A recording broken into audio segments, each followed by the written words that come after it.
In celebration of my 250th episode, I am answering your questions. Welcome to Explore Your Enthusiasm, episode 250.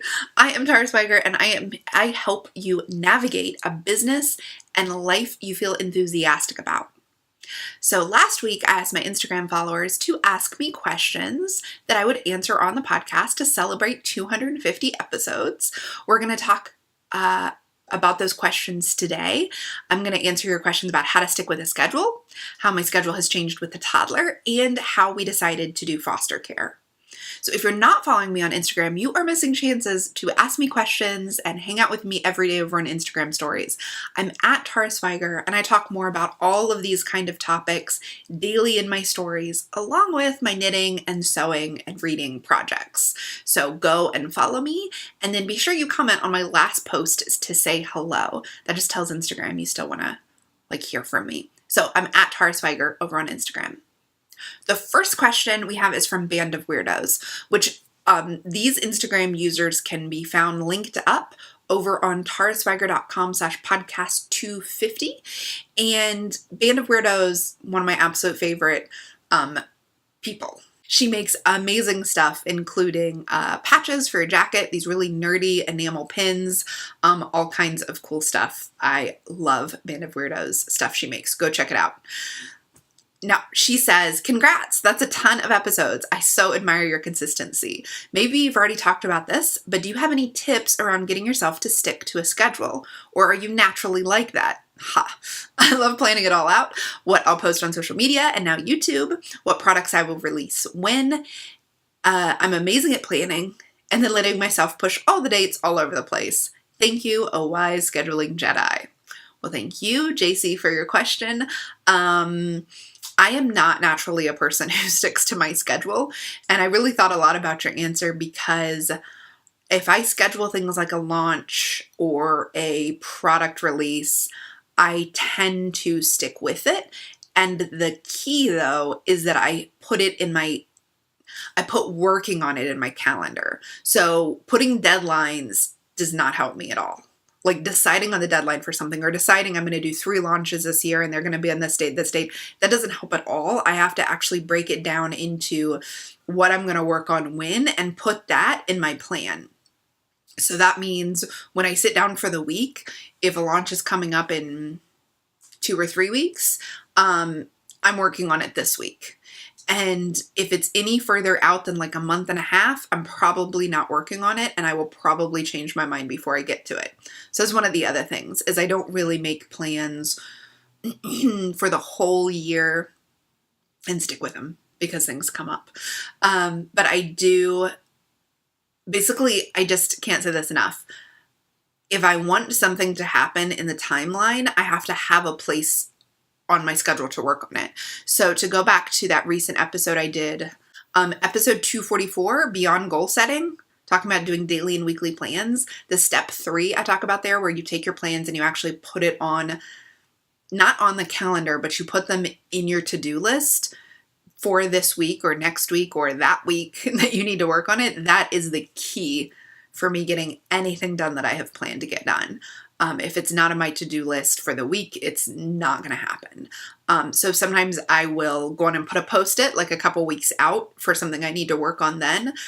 And then when I do my monthly review, I see what I had wanted to come up this week and I put that in my to-do list, right? So if I'm looking at March, I will look at if I had made plans for March back in January, I'll make sure that they actually end up on this week's to-do list at the beginning of the month. Now, they might get pushed a bit, the actual doing of them, but I have the hard deadline in mind, and that helps. But if I don't have a time to work on it, the deadline doesn't really matter. The other thing is any of the deadlines I want, I put in my calendar, like in my paper calendar and in my Google Calendar, and then I make sure I see it ahead of time, right? So if I wanted to do something April 1st, I need to have a reminder of it in March. And so I always set my Google Calendar to remind me 2 or 3 weeks before something happens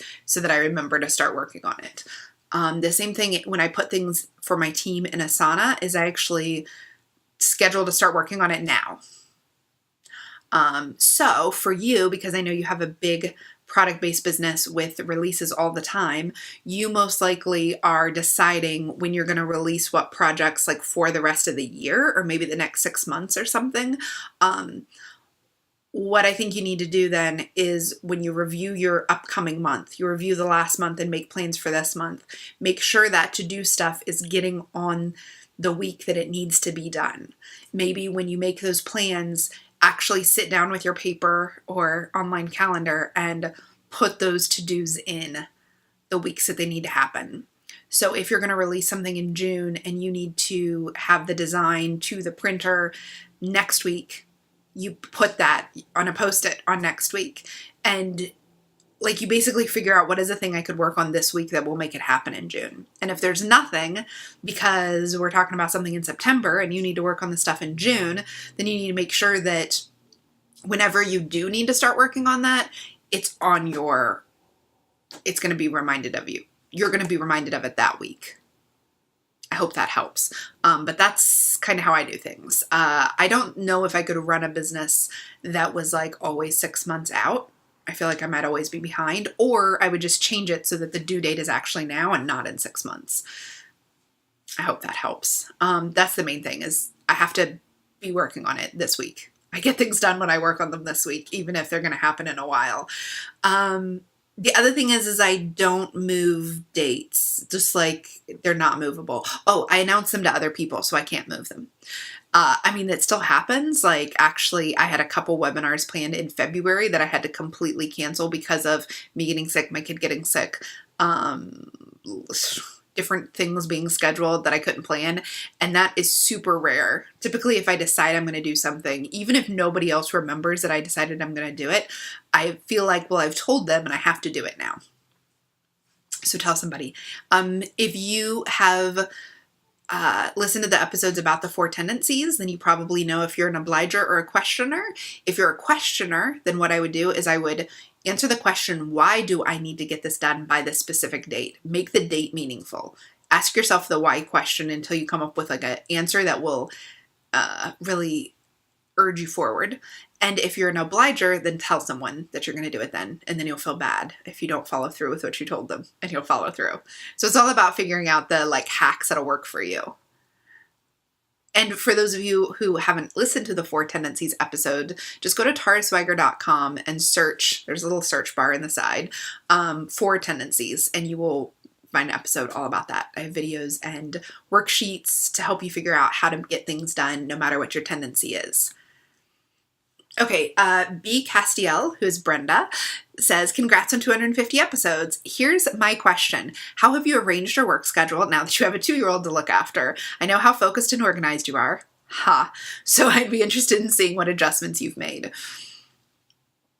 Okay, so the big thing, and everybody has different opinions about this. So everybody just do your own thing, okay? But in my experience, it is not possible for me to accomplish my work, which includes recording the podcast, doing conversations with people, writing, like in the presence of a 2-year-old. So the answer is childcare. So what that means is I have basically rearranged my working time to be when I have childcare. That includes visitation with her birth family and this really cute, sweet little daycare place she goes to down the street that's within walking distance, and they're all lovely, and the owner has adopted out of foster care, so she loves it. If she didn't love it, we would find a different childcare solution that would still allow me to work, because I have to work. I don't have the option of not providing for my family and having an income. As most women in America don't have that option. So childcare is the answer. But that said, the hours in which I can work are drastically reduced from what they had been. And my brain is taken up with keeping another little human alive, whether she's with me or not with me. So that's been a huge, huge adjustment. So my work schedule has been rearranged around, I should also say, for the first month she was with us, I didn't have any childcare. And so I did not work really at all, partly because my brain had exploded and I wasn't even able to focus when she did go to sleep. Ideally, I could have worked during her nap or when she went to bed. She goes to bed around 6:30 every night. But I couldn't. I was in new mom shock. So yeah, I didn't work then. And even after she started doing things like visitation, it wasn't enough time because of all the driving back and forth to really get my brain focused on work. So I first rearranged my work schedule by doing tiny little snippets. I basically list out what needs to be done and then what is the most important thing, and then I would just do the most important thing. And even if it just took 5 or 10 minutes, and then go on to the next most important thing. And I want to be clear here that my husband has been a big help in helping me realize that often the most important thing is for me to feel like myself and for me to be my most, as we call it in this house, my most Tara self. So sometimes that means during visitation, going to the coffee shop, sitting there with my coffee, reading a book, or just journaling. So not what I would consider really normally to be my work, but I can't do my work if I don't feel like myself and if I don't have coherent thoughts to put together. As you may have noticed on recent podcast episodes, maybe I don't have coherent thoughts to put together. So it's important to do the things that make me my most Tara and bring my best Tara to my work. Even if that means I have less time to work, it's all more effective and more efficient if I'm already, I don't even want to say peak Tara, because it's been a while since I felt like peak Tara, but we talk about peak Tara here in this house, and I got to do the things to keep me peak Tara. And this, by the way, is not just because I have this kind of business and you guys are all listening to my podcast. This is because I'm a human being, and a human being who is struggling to maintain healthy mental well-being. And so if that is you, it doesn't matter what your work is. If you make napkins, or you knit patterns, or you illustrate and do illustrations. It doesn't matter what your business is. You need to be peak you in order to be able to do it efficiently and effectively and profitably. So take care of yourself. Do the things you need to do to be peak you. That was a little sermon that you didn't ask for, Brenda. But you said in your thing, I know how focused and organized you are. I have to tell you that having a toddler in the house is the most unfocusing thing I've ever done in my life. I don't know how anybody focuses on anything. It is shattered my focus in a million ways. And as for organized, I basically had to reorganize myself after that month of being with her nonstop. I had to reorganize how my business works, how I think about my business, what are the business tasks in front of me, and try to figure out new systems. So I've actually been posting, I switched systems. Now I use a happy planner, just like that's the nitty gritty of what I use. And I actually have done videos about it, which you can find over on YouTube. So my vlog for several weeks in a row was about switching over to the Happy Planner. I actually have another one coming up where I'm going to talk about the different systems I've used for getting things done each day. So that's in case you guys don't know, I do an extra video every Monday that I call a vlog. Sometimes it's a vlog like following me through my day or my week. Sometimes it's just things people have questions about or behind the scenes stuff I want to show you in a little more organized way than just Instagram stories. So you can find that over at taraswiger.com/YouTube. And there's a playlist called Vlog. There's also a playlist about planning. There's a playlist about mental health. There's a lot of good stuff over there. So next question, Mary Mac 1218 says, what made you and your husband decide to become foster parents? And then she asks, what are your top 3 most used essential oils and why? I like this question. So I'll answer the first part first. So what made me and my husband decide to become foster parents? The short version is we wanted to expand our family, and this was a way that is most in alignment with our values. That's the short answer.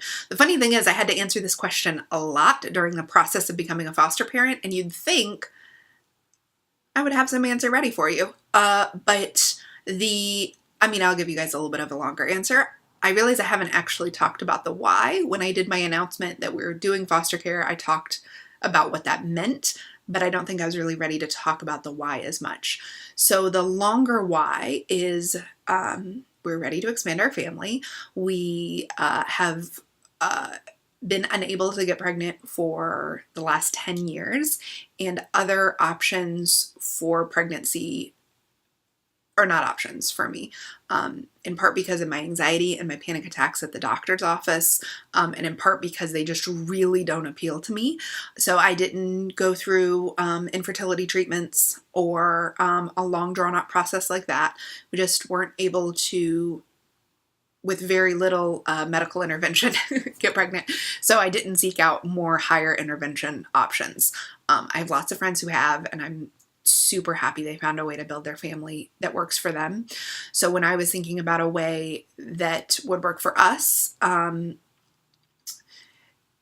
adoption had always kind of been on the table, but not something, we would talk about it like throughout the years. Like we would like get a big burst of talking about it and going to the website where you can see all the adoptable children through the foster care system, and that's tragic. I did a little research. I found out there are 3 ways. And for those of you who already know this or aren't interested, you can skip ahead. For those of you who don't know, you have 3 options. There's foster care to expand your family. There is domestic infant adoption, which is where you get a baby from somewhere in the US. It's a long process with similarities to the foster care process, except for a birth mother chooses you before she has her baby, and basically chooses you out of a binder of parents to choose from, and then you guys get a relationship maybe, and you go to the hospital, and then she signs over the baby. The statistics for the birth mothers who change their mind is pretty high. Something like 30 to 40% change their mind after the birth, and that's it. Then you wait for another birth parent to pick you. International adoption is the third option, and that is you going to a country where they have an adoption program with the US, and you go through an agency. A lot of the first steps are similar to foster care, and typically you're going to find a child who is over infant age, so over 2 or 3, all the way up until 18. And the last 2 options are more expensive, and they are most likely to end in adoption. When you work with a foster care system, which we learned this through the process, I actually have videos on my YouTube channel where I share the process week by week of our classes we were taking, and I share what we're learning. We learned that the goal of foster care is reunification. Children who come into the foster care system aims to reunite them with their family in a way that is safe for them. So whether that means a different family member, which is like kinship placement, you might have heard my first placement went to a kinship placement, a family member, or whether that's through the parental units getting their life together and becoming safe places for their children to live. So that's the goal of foster care. The goal isn't adoption. However, when reunification isn't a possibility or it doesn't work out, the children then the parents have their parental rights terminated, and then the child is available for adoption. So after we learned that, decided it was the way that's most in alignment with our values. And by this, I don't mean that the other ways like aren't valuable or good options. What I meant is we can help the most people through foster care. We can make the biggest impact on the most number of lives through foster care. So we decided to do it.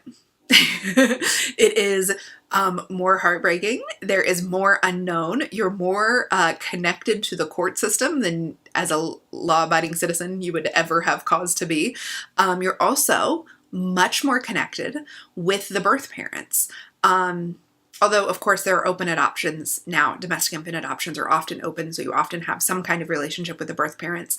I mean, you in foster care, you are in there with them You are meeting them in the visitation rooms when you drop the kid off for visitation. You are sitting at the courthouse with them when they are having the worst days of their life, like literally when they're charged with whatever brought their kid into custody. And then you are there week after week as they do visitation and they get clean, or they go through therapy, or they get mental health services. You meet their parents.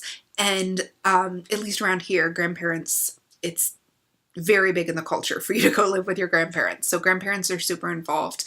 You hear their stories. You sit in meetings, planning meetings where they tell you like what brought them to this point, because that's part of the social worker's process of deciding what steps they need to take in order to be reunified.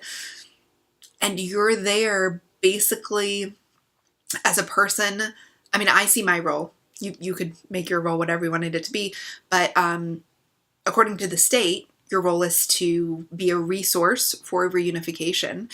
And in our view, our role is to be an encouragement and a strong believer and a champion of their belief that they could do this. Now, not every parent can do it. Some parents you don't feel like you think they will.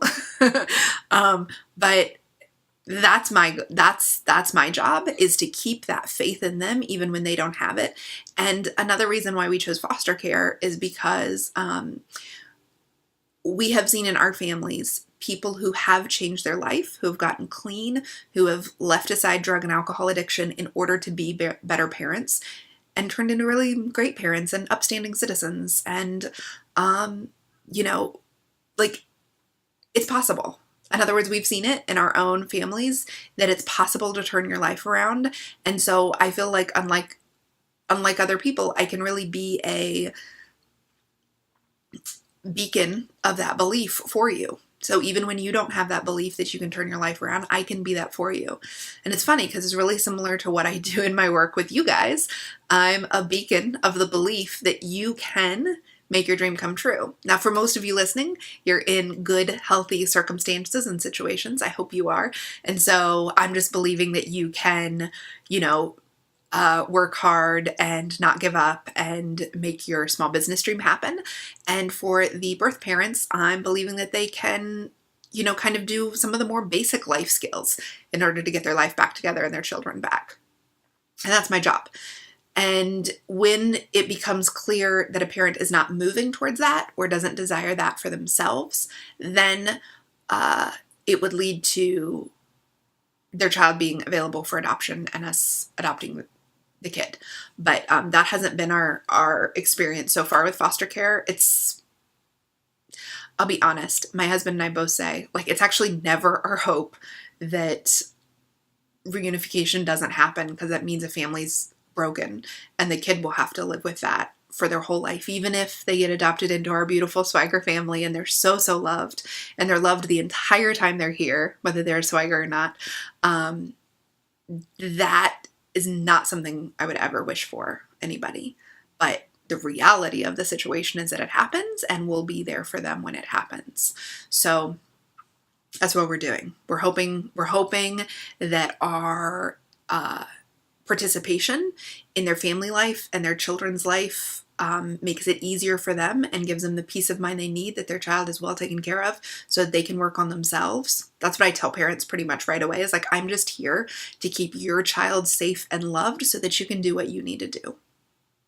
And so that's why we chose it. We didn't know all that when we started, but pretty soon after we took the classes, we realized that's the goal, and we realized that's what we wanted to do.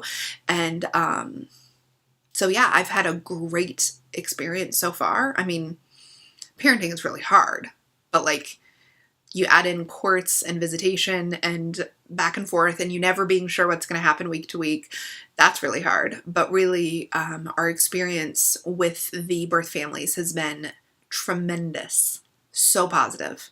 And I just want to share that with you guys, because there's a lot of stories of like horror stories. And actually, we attended a class and the teacher said something like, now, nobody ever has a good experience with a birth parent. What are some of your guys' experiences? And I raised my hand. I was like, ours has been great. Like, I just want to tell people ours is great. A great one as possible. Obviously, Not everybody wants to have a positive relationship with you, but go into it expecting the best, and it can be really fulfilling and it can be really fulfilling for both sets of parents, both the foster parents and the birth parents. So that is a little bit about why I decided to do it. Please don't tell me I'm an amazing person. Anyone could do this. And everybody who is parenting their own child well, you are amazing. You maybe don't feel like you have an option, but a lot of people choose other options. So anybody who's like taking care of anyone with love and kindness is amazing. Now, Mary Mac also asked, what are your top 3 most used essential oils? Now, this is really hard because it really depends on the day, and I probably have 5 to 7 oils I use every day. So narrowing it down to 3 is hard, but I'm going to say the 3 that I've used most often, most recently, and that's because our foster babe came down with an infection, and Jay and I are both fighting it off, which you might be able to hear from my throat, my voice. So the first is a Deep Blue Rub. Deep Blue Rub is one we use every day. It is it's a lotion with an essential oil blend in it of wintergreen, and it is it's a whole mix of things to help increase your circulation, reduce inflammation, and basically take any joint that's in pain and make it feel better. So we use it on our lower back when we had a fever. You know how your muscles get achy and sore? I use it on my joints for knitting and sewing. I do a lot of fine hand sewing. I also use it on my shoulder because of holding my knitting or my sewing will often make this shoulder hurt. It is the thing I recommend most for knitters and sewers. I've actually done workshops on essential oils for crafters, and Deep Blue Rub is everybody's favorite. If you have any joint or pain issues, it's going to reduce the inflammation, make you feel so much better. So that's Deep Blue Rub. The second one we've been using all the time is On Guard. So On Guard is a blend of citrus and spices. It's got wild orange, clove, cinnamon. It has been shown in a published study to actually reduce the occurrence and the length of the flu. And yeah, so we diffuse that to help fight off the flu. And it's helped because, as I mentioned, Honey being in childcare, that's just like a petri dish of germs. And it has helped us all. So we diffuse it. I also put it on a diluted roller ball on the baby and on us, and we take it internally when she starts to come down with something to keep ourselves well. Then the oil that is in literally every room of the house, like that has a diffuser, so the living room, our bedroom, and the kids' room, is Breathe. So Breathe is a respiratory blend. It's a mix of eucalyptus and lemon and a mint, and it opens up your airways, helps you breathe better. I put it on before I go for a run or before I do any exercise to help get more oxygen into my lungs, make the exercise better and more oxygenated. We diffuse it nonstop when there's a cough or a breathing issue in the house. Honey came to us with some breathing issues, and Breathe helps her sleep through the night. It's amazing at helping you fall asleep. It's going to help you take deeper breaths, get more oxygenated, just feel better. It's also got a really bright, uplifting smell. We diffuse it nonstop, especially at night. So I do On Guard when she first gets home to kill any germs she's bringing in the house, and then I do Breathe in the evenings and the night. And we have a bottle right now in both bedrooms and in the living room, a bottle at each place because we're using it so often. So those are my top 3 right now. I mean, didn't even talk about frankincense and citrus bliss, which I use daily, copaiba, which I use every day. But those are the ones we're using right now. And the great thing is both Deep Blue, On Guard, and Breathe all come if you get started with doTERRA essential oils with a starter pack. And actually this month only, you'll get a free Deep Blue Rub bottle when you get started with the Home Essentials Kit, which is the kit that comes with the diffuser and the 10 bottles of the most used oils, and they're definitely my most used oils. And you also get education from me, along with getting to join our Facebook group. So this month only, if you're listening to this in March, when you get started with the Home Essentials Kit, you'll also get a free bottle of Deep Blue Rub. So you'll get all of those in your starter kit this month. if you are interested in learning more about that, message me on Instagram. I'm at Tara Swiger, or you can email me, tara@taraswiger.com. I don't answer my emails as often as I see my Instagram messages. So head over to Instagram, send me a DM over there, and we will talk about what oils are right for you to get started with. So thank you so much for sending in your questions for this episode. If you enjoy this podcast, please help me celebrate 250 episodes by subscribing on YouTube or your favorite podcast app and then leaving a review. If you're on iTunes, click the little stars, say something. It can be super short about what you like about the show. And if you're on YouTube, give the video a thumbs up and leave a comment, and we will chat with each other there. I wanted to read you this week's review. This week's review is by Jello33. The title is Informative and Awesome. 5 stars. I recently found Tara's podcast, so now I'm binge listening to catch up. I'm just starting it out in a creative business, and I am loving all the free help, resources, and encouragement. So thank you, Jello, for your review. If you guys leave a review over on iTunes or you leave a comment on YouTube, I may share it in an upcoming episode of the podcast. So thank you for being here. Thanks for listening. Thanks for celebrating 250 episodes with me, and I hope you have a very enthusiastic week.